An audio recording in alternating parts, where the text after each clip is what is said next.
engine is out. So the whole reason it's coming out is because it's leaking right there. As you can see, I went a bit mad with the old half moons.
That's why you get the proper tools. By the way, that Toyota tool, eBay, get one, 50 quid.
So I've just got my bench, got it all lined up, ready to go.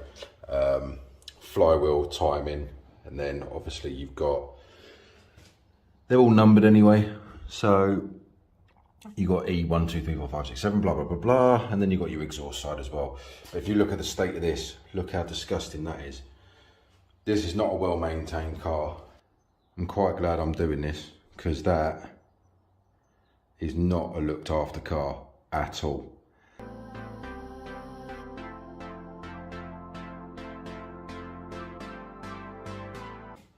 And it's very, very watery. A lot more so than I can. That's a bit suspect. I don't like that, but that could have been where the oil's gone through. That one doesn't look too great either, but again, that could be runoff. But yeah, to be fair, piston's look in good shape. So yeah, just gonna do a bit more investigating to find out what's split, but it actually looks all right to me. I was hoping to find a Mickey Mouse head gasket, but seems to be all right. The only thing, I mean, that's a bit suspect.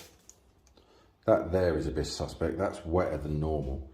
The rest of it seems to be all right, apart from here. So I don't know why, oh, there we go. That's probably where it's leaking. So a lot of blockage here as well. So I think what I'm gonna have to do is, see, look, like this, where it's starting to block up. I'm not impressed with that. The pistons look in very good condition. There doesn't appear to be any scoring. Not that I can see. Obviously I'm gonna have to look properly and get the light on it and all of that. But to me, this is gonna be a pretty simple rebuild. You've got carbon there, wet, wet, wet, wet. So that head gasket is very, very shot.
So that's the engine dismantled. Mint. So there you go. So you can see the pistons are actually in really good condition. If you look at this, you can see these are all got carbon built up on the main blocks. That's a bit concerning, but the shells, there's like one that's a little bit iffy. There's no real scoring on any of the pistons, which I'm happy with. There was one or two. That one's a bit iffy. So, to be fair, that one probably could do with changing. There's one there as well, but that's just wear. But to be fair, that's all pretty simple shit. So there's no point in forging it. I'm going to keep those pistons because they're good. We'll change the shells. We'll change the rings. So there's the block as it currently stands. Had to. So that's supposed to be the same colour as the rocker covers, but for some reason that's more of a peach colour. But I'm going to keep that colour, even if it's orange. I'm going to go with orange. So black and orange, block's all nice and painted. It's still a little bit wet with lacquer because I went with matte black and I didn't like it, so I put some lacquer on it. So the back end of the bearing, do you oil it up or not? Personally, and I'm not telling you to do this because there is no right way and wrong way, but to me, you always oil the back end of the bearing with ATF oil.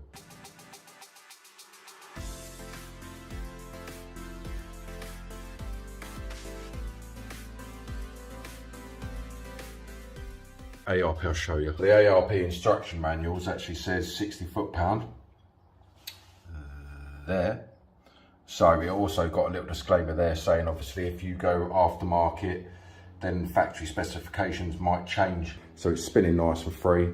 Now what I like to do, once they're all torqued up, I like to get a white pen torque them all up again just to double make sure, and then every time I torque it up I just put a white dot on it so I know that bolt is torqued. Right, that one torqued.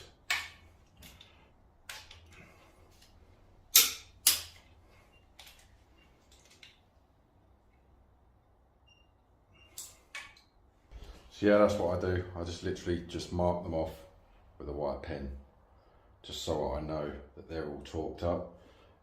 So now I've done it again, just double check. You see, look, literally no effort whatsoever. 5 of the 6 are in. So there's my ring set, which I haven't put. That's the spare piston that I haven't done yet. Your piston ring installer. ACL bearings, already in, already installed. Same scenario as the crank, so I didn't really see the point in putting the a video on how to do that. All you got to do is make sure that the oil hole is lined up, otherwise it's going to go bang. All my tolerances are 0.35 millimeter across the board. All 6 were perfect. Perfect wear, perfect brilliant, so I couldn't have asked for more. So you've got a tolerance of between 0.3 and 0.4 on number 1, and you've got a tolerance of 0.35 mil to 0.45 mil on number 2.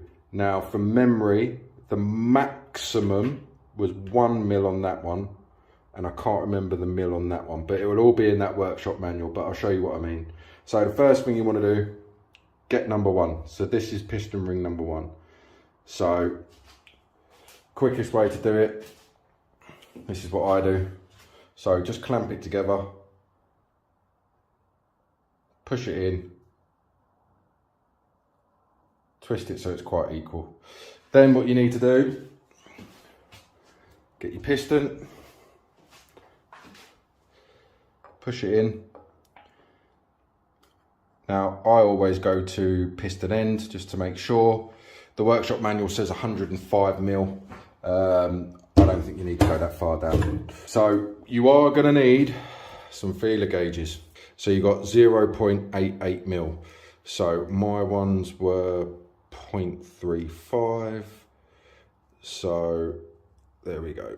That gap there, this is why you got to push your piston down, because you want that to be as flush as possible.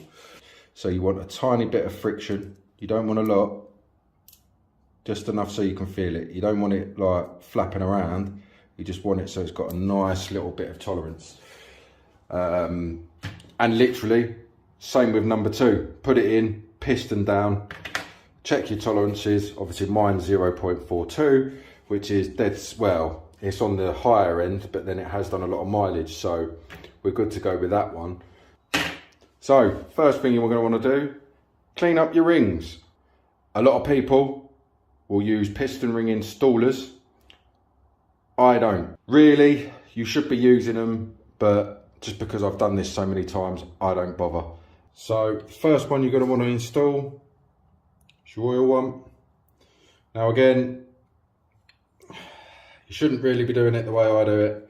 It's just because I've done so many of them. It's just experience. So that one will go into the bottom one. Then you'll have 2 retainers. One goes on the bottom, one goes on the top. Obviously I've cleaned all these up. When you've got the old ones out, you just need to clean all in here. I've literally just used a very, very soft brush. That's literally nylon. You don't want to score it, so that's what I use. So then you're going to want one of the smaller ones, which is this one. Again, people are not going to like the way I do this, but this is just the way I do it. But you also got to remember that these are very, very delicate. So you've got to be very careful with these. It's now in, you can see it on the top here. Now I'll show you the locations in a minute. Won't overcomplicate things at the moment, just get them on and we'll concentrate on locations next. Then you're going to want the top one, top feed. So then this time I'll do it from the top. You got one on the top, one on the bottom. Then you're going to want to install number 2. Then number one, what I forgot to tell you is there'll actually be a mark. You've got a T there. That mark needs to be facing the top of the piston. So just make sure you got them. Now, there is supposed to be a mark on these as well. It's supposed to be an N on these, but there is literally no markings on them. Not so much because these aren't tapered cut. That is all four on. You've got one, oil, one, number two, number one. Simple as that. So then you've got your arrow at the top. You need to make sure that's facing the front of the engine. So how I set it up is I set it up like that because I know the configuration. Number one needs to be facing here. Number two needs to be facing here. Top oil here, lower oil here. So when I say that, the actual gaps inside the piston, so this gap here, need to be facing a certain way. Facing up, you've got number one needs to be facing here. Number two needs to be facing there. Where's the gap? There you go. That gap there needs to be facing that one. And then that one is your lower. So the lower one there should be facing that valve. Now that's ready to go. Superformer 86-inch piston ring installer, piece of piss, they're tapered. So when you put it in the top, the top is higher than the bottom. So with the rings, it literally just pushes in, no problem. Leave up your bearings. Make sure that the name is at the top. And as you'll see, it literally just pushes in, like so. I'll put assembly lube in here, just so it's a lot easier. You don't want any metal grinding, you don't want the rings grinding on the alley and creating sort of like small fine particles. Make sure the arrow is facing the front for a start, otherwise you're taking it out. But how I do it, I hold the actual ring like that, get my two thumbs, make sure it's level, and literally just in. As you can see, piston is in. Push it down. A lot of people use a wooden mallet. I don't like using that. I just push it. So then what you want to do is lube up your shell. Just make sure the locating tabs are at the front. So that is now all 6 pistons installed. Now there should be hardly any resistance in this whatsoever. This should be able to turn fairly simple. I mean, you can see how much, look, I'm putting no effort in that and it's turning. So what I'll do is I'll literally just turn that 3 or 4 rotations. Listen out for scoring. If you hear anything metallic, no scoring in that one. No scoring. No scoring. Nothing.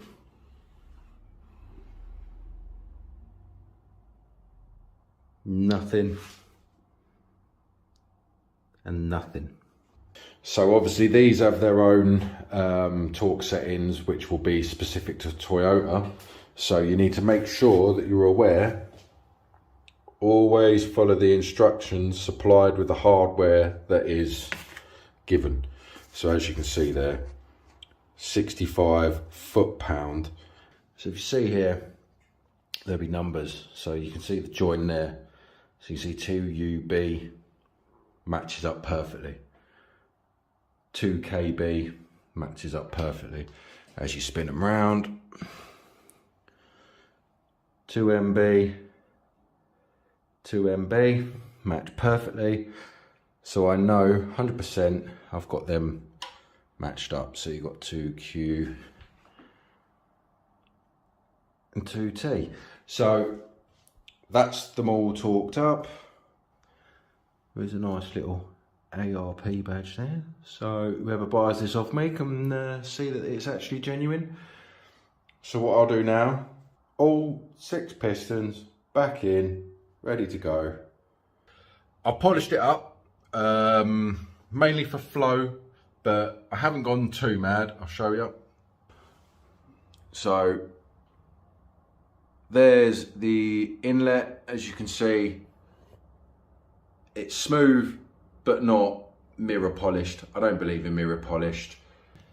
So for those of you that have never lapped a valve before, what you are going to need is you are going to need some grinding paste, a coarse and a fine, and you will need one of these. That cost me, and that come with it for free, so I've got a spare one anyway, but that cost me £6 on Amazon, I think it was. That's it, not expensive. So this is how I do it. You get the coarse, you start with the coarse, literally, nice big slap of grinding paste. Make sure it's actually on where it's supposed to be cutting. That's the first one, plenty on there. Right, so put the valve in, push it down, get some suction on it. Now, you're gonna twist it. What you're gonna listen for is you'll hear a grinding. That grinding will slowly get quieter and quieter to the point where there isn't any grinding. You hear that? Grinding, that will just disappear.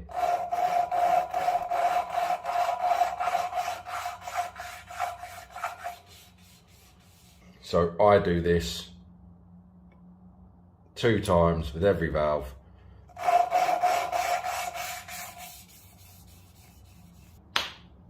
And that's it.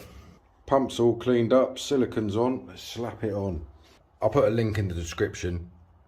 So this is the manual that I use. Tells you absolutely everything you need, where to put the gasket, how thick it should be, blah, blah, blah, blah, blah, O-rings, etc. Even the long bolts, which ones are which. So I'll put a link in the description below, but I can't talk too much because this silicone needs to go on fairly quick.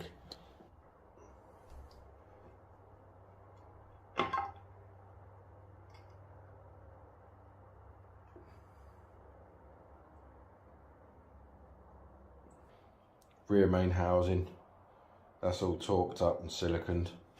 So now we're going to do the main sump. So that is all the sump torqued up, ready to go. Probably went a little bit over the top with this sump sealer, but oil pumps on. All the sumps on. Oil filler, oil level, oil filter. I've got the NOx sensors back in. Pressure sensor back in. So I've got my power division valve stems, which I've been told are just as good, if not better, than the Toyota ones, and they were 20 quid versus 120 quid for the Toyota ones. And there's my Brian Crowner valve springs. There we go, them and all of that lot is all going back in today. So let's crack on. I've literally just put them all on the top. And then what I like to do is I like to get a socket and just push them down.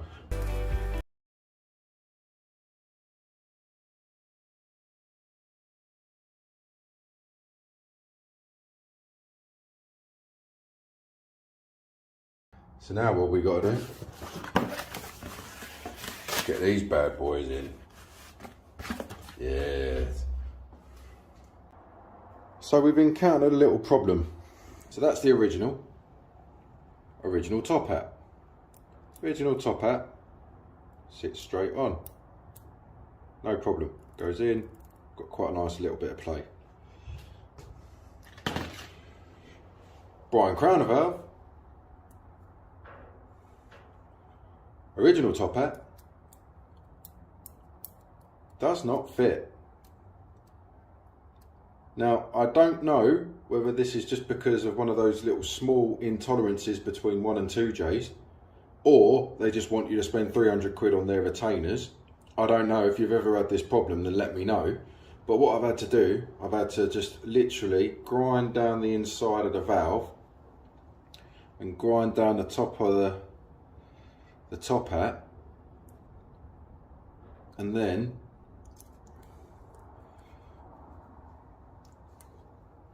under some pressure they click in. Now again, I'm really not going to recommend anyone do that. at all. Now the magical joys of putting the collets in. Joys. So you got a tolerance of 0.010 to 0.014 on the exhaust side. There's one that's suspect, so I've ordered a new shim for that one. All the rest were in tolerance, and the only one that's a little bit suspect was this one, but it is within tolerance, so we're all good. So the ARP bolts are in, the head gasket is on, everything is all good to go. So now just put that on there.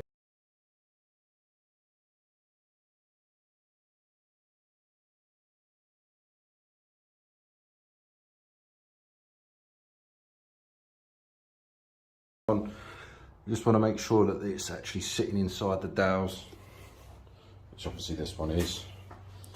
So the head is back on now. One little trick that you got to do, and you have to do it, the ARP spacers, you have to put in the head before you put the head on, because you won't get them in when they're in. That's why I had to lift the head back up to get that one back in, because it was a... So all the timing's back on. I've cleaned up everything. New tensioner, new pulley, HKS timing belt. Everything's good to go. Everything's bolted down. Everything's as it should be. So that's where we are.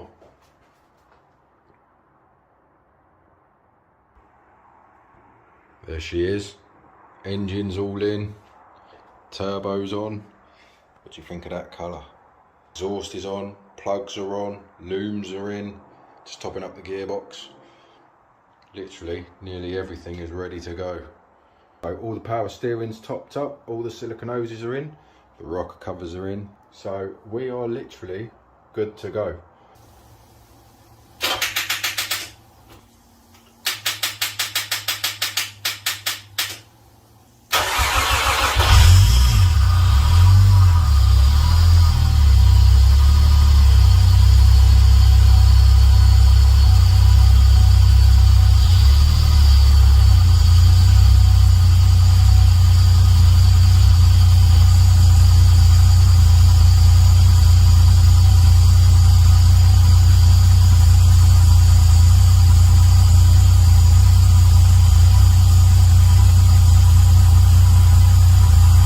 It started running a bit rough, but I can live with that.